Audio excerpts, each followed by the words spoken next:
là-bas, j'espère que vous allez bien. Aujourd'hui je reviens avec une nouvelle vidéo qui j'espère vous plaira également. Donc c'est une vidéo qui sera pas facile, mais on m'a demandé d'en parler, donc je viens en parler, voilà. J'ai trouvé très sympathique qu'on me demande de le faire. Mais avant de commencer le sujet, je vous invite à vous abonner à cette chaîne, voilà, pour m'aider à la faire grandir, à liker les vidéos pour soutenir et partager pour faire connaître la chaîne. Voilà, on peut commencer maintenant. Comme l'indique le titre, j'ai envie de parler de l'immigration clandestine. Oui, c'est un sujet qui, je sais, n'est pas facile, mais je viens exposer ici des arguments, en tout cas selon mon point de vue à moi. Et vous dire ce que moi je pense. Pourquoi les gens décident de partir, de risquer leur vie pour venir en Occident, en Europe, pour travailler, pour, je sais pas, commencer une nouvelle vie, etc. Pourquoi? Je ne sais pas. Parce qu'en France, on peut voir aussi qu'il y a des Français blancs, SDF, ça existe. Et je trouve ça très dommage. Pourquoi? Parce que j'ai l'impression que l'Afrique, c'est depuis la nuit des temps, qu'il y a ces voyages. Et des gens décident de prendre toutes leurs économies pour donner à des gens qui les aideront à partir en fait dans des conditions hélas très précaires. Donc moi je me dis seulement quand je m'en vais sur les réseaux sociaux, je vois des gens qui est-ce que vous connaissez la famille d'une telle personne, on a retrouvé son corps, etc., etc. Je me dis mince.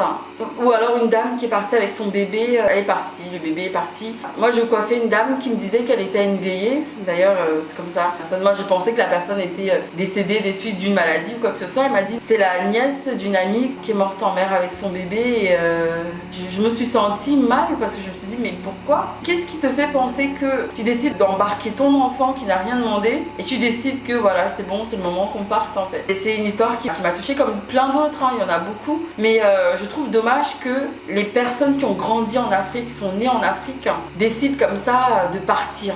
Ils le font depuis la nuit des temps et personnellement je n'ai pas vu l'Afrique évoluer, en tout cas certains pays par exemple comme le Cameroun, qui ont évolué en fait. Et il se passe beaucoup de choses au contraire où les gens s'entretuent parce que l'autre voit que l'autre essaie de s'en sortir. Il va donc décider ou elle va donc décider de mettre fin au jour de la personne. J'ai l'impression que l'Afrique est un continent où chaque personne décide que en fait tu vis, je peux te prendre la vie. Est-ce que c'est normal? Les gens oublient même qu'il y a un Dieu, les gens oublient qu'on sera jugé, les gens sont omnibulés par l'appât du gain, par l'héritage, enfin voilà, moi je trouve ça incroyable.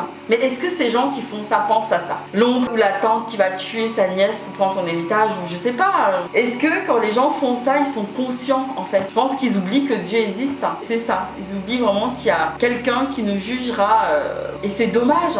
Au lieu de décider de prendre tes petites économies que tu as pu mettre de côté jusqu'à là et de commencer un fonds de commerce qui, pas à pas, va donner des fruits, non, toi tu préfères la rapidité entre guillemets parce que quand tu vas venir en Europe, tu ne seras pas plus considéré que ça. Tu ne vas pas travailler, tu ne seras pas dans une entreprise tout de suite.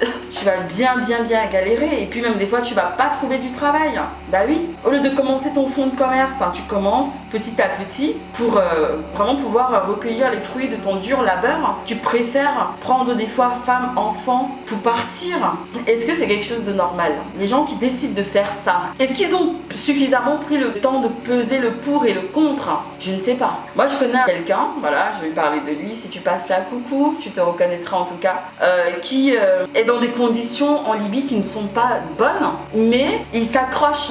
J'ai eu des longues discussions avec lui pour lui faire entendre raison, mais il s'accroche. Donc il prend le risque d'être jeté plusieurs fois en prison, d'être malmené, mais il campe là, il se dit jusqu'à ce que j'y arrive, je ne pars pas. Alors que toute cette énergie, tout cet argent qu'il a pu donner ou pour sortir de prison ou pour ci, pour ça, il aurait pu créer quelque chose. Je trouve que l'homme africain a un cerveau puissant, mais la faiblesse en fait lui fait faire voilà. C'est vrai qu'il y a beaucoup de personnes, quand on prend par exemple, comme j'ai eu entendre le Cameroun, beaucoup d'étudiants qui viennent et essayent vraiment de s'en sortir, mais même des fois ça ne donne pas. Ça ne va pas donner tout simplement parce que c'est dur. C'est ça la réalité. Et moi j'en veux aux gens qui, quand ils quittent l'Europe, c'est des fois des gens qui gagnent uniquement le RSA. Le RSA c'est quoi? C'est le petit argent qu'on peut te donner Désolée, j'ai dû allumer parce qu'il commençait à faire sombre. Donc comme j'expliquais, alors qu'est-ce que c'est que le RSA? Le RSA, c'est une aide qu'on va avoir pour les personnes qui soit ils travaillent mais gagnent très peu, ou alors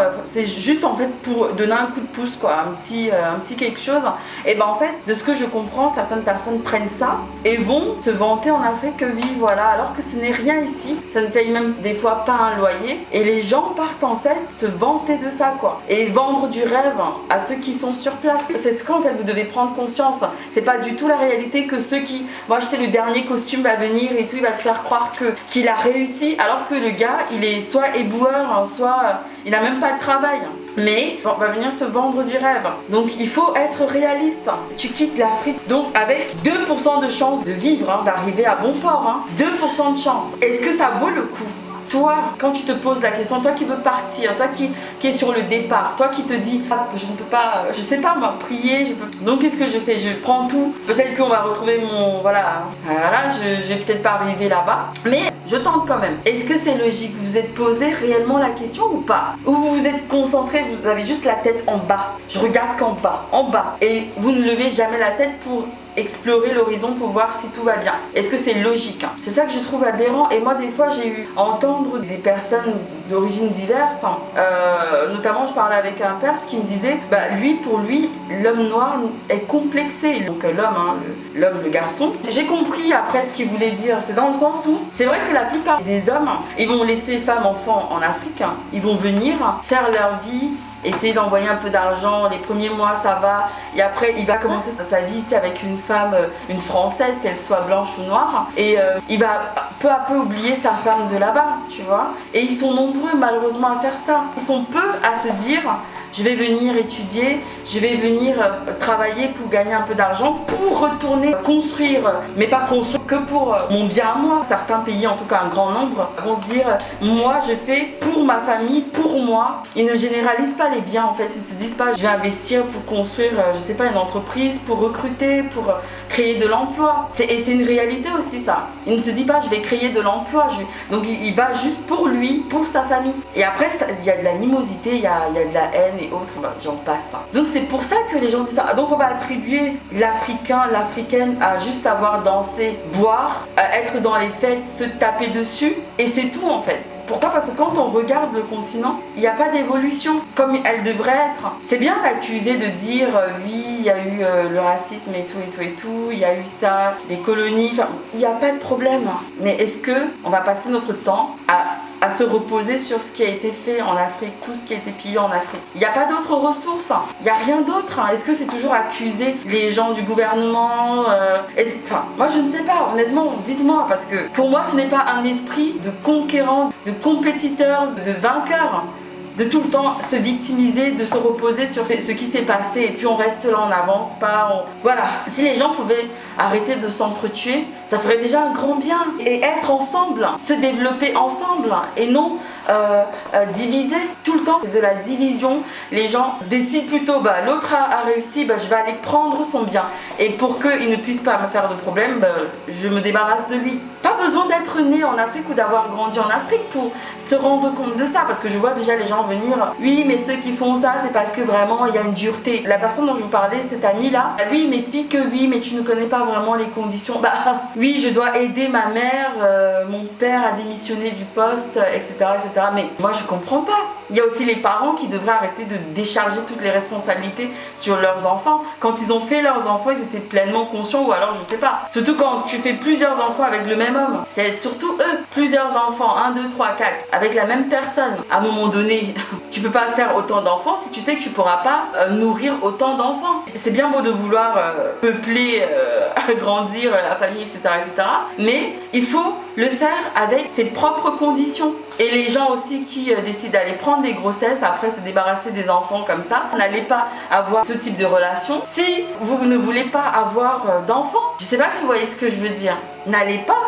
Personne ne vous force à quoi que ce soit. Après bon, ça c'est encore un autre sujet, mais je sais pas si vous comprenez ce que je veux dire. Je m'en mêle peut-être, je ne sais pas, mais c'est pas grave.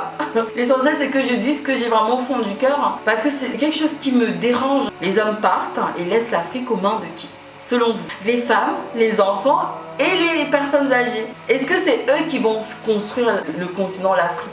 Est-ce que c'est eux? Pas tant que ça, ils vont pouvoir un peu aider, mais on a besoin là-bas d'hommes forts. Fuir comme ça, partir, laisser, mais vous laissez à qui en fait? Parce que des fois, la plupart de ceux qui viennent, ils vont repartir dans 20 ans ou voilà. Mais voilà, il n'y a plus rien à faire. C'est ramasser combien d'argent comme ça pour aller quoi. Des fois, les gens se disent ah bah c'est bon, je suis déjà là, bah j'attendrai, je partirai quand je serai quand je serai plus vieux peut-être, voilà. Mais ouais, en attendant, ça n'avance pas. Même ce jeune homme avec qui je parlais était plutôt déconcerté parce qu'il me disait mais je ne comprends pas pourquoi nos frères et sœurs décident de partir comme ça et laisser l'Afrique.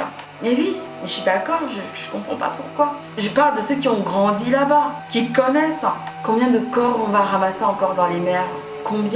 Combien de familles vont pleurer leur personne partie? Combien vont laisser leur enfant et avoir la boule au ventre de se dire est-ce qu'il va arriver? Est-ce qu'on va m'appeler comme ça? Tu vois, t'as peur de décrocher le téléphone tellement que tu n'es pas sûr en fait. Ou alors de voir les photos sur Facebook et j'en passe, d'autres réseaux pardon. Pourquoi vous n'essayez pas d'être unis et de créer ensemble? Pourquoi constamment de la division, de la haine, de la méchanceté? Pourquoi? J'hallucine.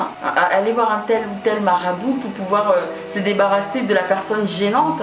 En me disant encore même récemment qu'il y a aussi des jeunes filles, vraiment des jeunes, hein. Chacune traîne avec, comment elle a dit ça? Avec des gris-gris. Donc et voilà, parce qu'elle va arracher le mari de cette femme. Donc du coup, ou de même de sa soeur, ou je ne sais pas. Et bah qu'est-ce qu'elle va faire?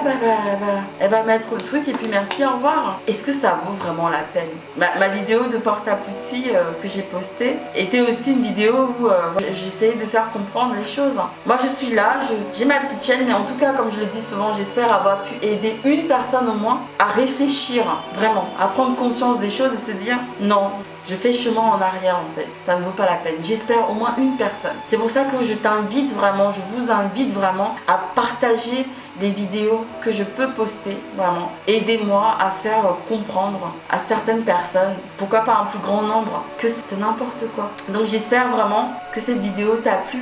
Réfléchis avant d'agir.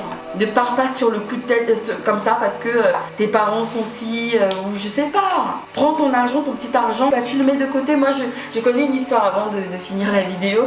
J'avais lu comme c'est une histoire d'un étudiant en Afrique, hein, je sais plus quel pays, qui faisait son commerce dans sa chambre en fait. Voilà, jusqu'à ce qu'il a commencé un peu, il achetait son petit pain, il mettait là, les gens venaient acheter des boîtes de sardines, etc., etc. Il a créé son commerce dans sa chambre. Ça a pris une autre ampleur. J'imagine qu'il y a tellement de choses à faire, vraiment. Il faut réfléchir, être organisé. Et ça donnera forcément, et la patience aussi, ça donnera forcément. Ne cours pas, parce qu'à courir, bah, tu vas que te prendre des portes. Est-ce que ça vaut le coup? Une femme enceinte qui décide d'aller prendre sa pirogue, son bateau, je sais pas quoi, parce qu'elle veut venir en Europe, hein, et elle se fait bouffer par la mer. Est-ce que c'est ça que vous voulez en fait? Bah je vais essayer jusqu'à ce que j'y arrive. Ah bah franchement, ça vaut vraiment pas la peine quoi, vraiment. Et en plus ceux qui arrivent ici, ils sont complètement dénaturés dans le sens où ils arrivent, peut-être pas tous, mais la plupart, parce que même les personnes qui arrivent le disent, bah comme mon ami me disait, il a 27 ans, on lui enlève en fait 10 ans. Vous imaginez? Donc il a 27 ans et on dit maintenant qu'il a 17 ans. Complètement dénaturé là, il revient à l'enfance. Et après c'est comme ça qu'il va s'approprier cet âge-là, il va se comporter comme s'il avait 17 ans. Il va se mettre à sortir avec des filles de cet âge-là. Je connais une situation encore pire. Le type il est arrivé, écoutez-moi bien, écoutez bien, il avait 45 ans parce qu'il était fin. Qui s'habillait un peu comme les jeunes entre guillemets. Il a fait croire à une fille qu'il en avait 18. Il est sorti avec cette petite qui avait 16 ans. Il l'a enceinté et il est parti se présenter aussi à ses parents comme s'il avait 18 ans quoi. Est-ce que c'est normal? Franchement c'est à vomir. Rien que d'en parler j'ai envie de vomir. De descendre autant quoi. Parce que oui, tu vas essayer d'avoir une... Mais non, c'est presque une autre forme d'esclavagisme en fait. Donc oui, j'avais besoin de vous en parler, j'avais besoin de parler de ça parce qu'on est venu me trouver pour que j'en parle, donc c'est pour ça que je l'ai fait. Honnêtement, je ne pense pas que je l'aurais fait, hein. J'aurais gardé ça, mais quand j'entends cette personne être mal, me dire oui, non mais je ne comprends pas cette immigration clandestine qui tue mes frères et sœurs, j'ai senti sa douleur et je me suis dit non, je me devais et je me dois de faire cette vidéo pour lui. Donc si tu passes là, je te fais des gros bisous. D'accord? Et tu te reconnaîtras de toute façon. Merci de m'avoir permis de traiter ce sujet et d'en parler. Vraiment, merci à toi. et je compte sur toi pour que tu partages la vidéo massivement quoi. Même aux personnes que tu ne connais pas. Mais je ne m'adresse pas qu'à lui, je m'adresse aussi à toi, à vous. Partagez. C'est pas parce que je suis une petite chaîne que ce que je dis n'a pas forcément d'importance. Croyez-moi. Rejoignez-moi vraiment pour qu'on puisse grandir ensemble. Vraiment. Je ne souhaite que ça. Sur ce, je vous laisse pour que la vidéo ne soit pas trop longue. Surtout, n'oubliez pas de liker. Abonnez-vous en activant la cloche, c'est très important pour recevoir les notifications. Partagez, ça ne coûte rien. C'est juste pour aider gratuitement quoi. Merci beaucoup.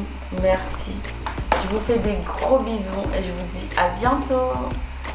Des cœurs sur vous. Ciao, ciao.